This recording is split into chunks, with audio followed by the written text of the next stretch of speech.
Hi, welcome to Point Made. Open borders? Possibly. What happens to Trump's beautiful wall if Biden and Harris win? But first, speaking of walls, I have taken down the wall around my heart for you people. And all I ask for you is to subscribe to our channel so you can be part of this magnificent organization. In name only, we're going to reserve the rights for ourselves. Anyway, am I doing this now? No, but we will be reading out one gracious comment that we got in hopes that it inspires you. By we, he means I'm going to read it. So I hope, and it 5612, right? Yes. I hope you like the sound of my voice because you're going to hear it and your words shall floweth forth from it. And this comment comes from Paula, which we're shilling for, but it doesn't show for us. But it has been nice to us. All right, moving on. All right, there's a lot of questions not being asked of Joe Biden. Is there any questions being asked of Joe Biden? Yeah. What flavor ice cream do you like? He's like, I love nougat. No joke, Joe, ice cream. Yeah. Joe doesn't know where he is half the time. That's true. And my question is, does he know where the southern border is at? Southern border? That's the name of that Mexican restaurant he goes to downtown, right? The southern border. So it's a good place. The reason I bring this up is because there's already 400 miles of big, beautiful, the best wall you could buy. How much money did that cost again? 12 billion? 12 billion. But supposedly, you know, with raising wages because of the decrease of immigration, some guy calculated all this, or many guys calculated all this, and many women, they've decided that you'll save money by building this wall over the next decade, whatever number that comes out to. Yeah, you'll stop burying your relatives from fentanyl overdoses. Yeah, not quite Mexico paying for the wall, to be fair, but it pays itself back in spades. Well, I think he thought they wouldn't to realize all the money in Mexico belonged to the cartels, and they're not giving it to us for a wall. But seriously, there's been a push for open borders. What happens to the wall come February? I can tell you this: there's really no answer to that would actually make me happy. Because if the one answer is like we talked about before, tear down this wall. If you tear down the wall, that's money you wasted. And I don't see Joe Biden putting more money into the coffers to finish the wall. No. So basically, half a wall is almost no wall. No, he did boast like 700 miles of fencing.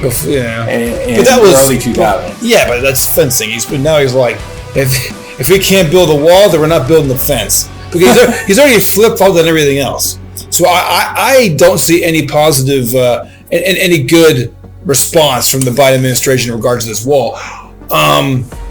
I'll be damned if they tear it down. Oh my God, can you imagine the blowback from that? In a moment of solidarity, when he signs DACA into law, when he pushes for it, he gets all the dreamers to go down and tear the wall down. Yep. Everyone can take a little piece home. Next one in line. Berlin Wall. Yeah. Just take it in line. Everyone gets a little piece of it. It's a piece of history.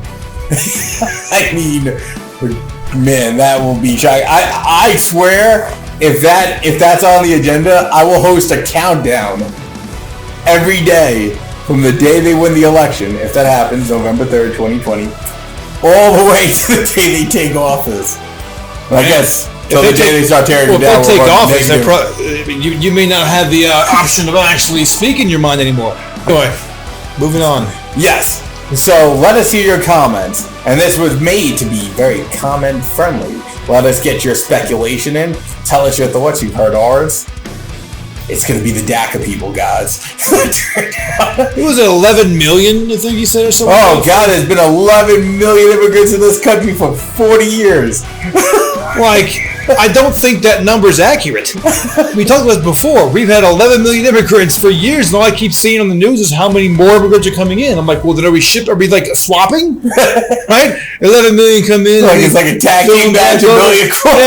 Yeah. You go back with the money you've made already, and then when they make some money, you guys swap back out. It's like a husband and wife team, right? I mean, I don't know. That never can be right.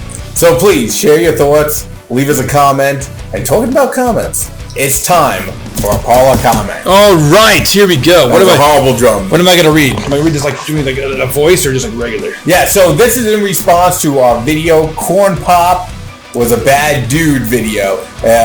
Basically, the Corn Pop story keeps changing. It gets better every time you hear it. Please check it out. It will be in our library. And this is the response to how we thought of ways that the story could end. And then we got a response of how it should end. Okay. This is at AnditX5612, which is at Parlor, okay? So, Corn Pop and Rice Krispie Treat were on their way to the free clinic provided by Dems to be tested by COVID and attacked by the Proud Boys, and Biden saved them like a hero. Yeah, that's actually a good ending. I thought it was fair, and thank you, Andit, for letting us repeat that comment. I messaged you. Hopefully, you got it, and we'll see what happens. And I will read these comments for me too on this thing. Any voice you'd like. That was just a regular one. I can do accents too. Yes, he can do accents too. Do one. We used to do a podcast, and we tell you all of them sounded the same. The podcast will be back. Yeah. Anyway, if you want to hear Roseanne Barr being beaten by Bob Cratchit, that's the kind of voice he makes every time it's anybody. Point made.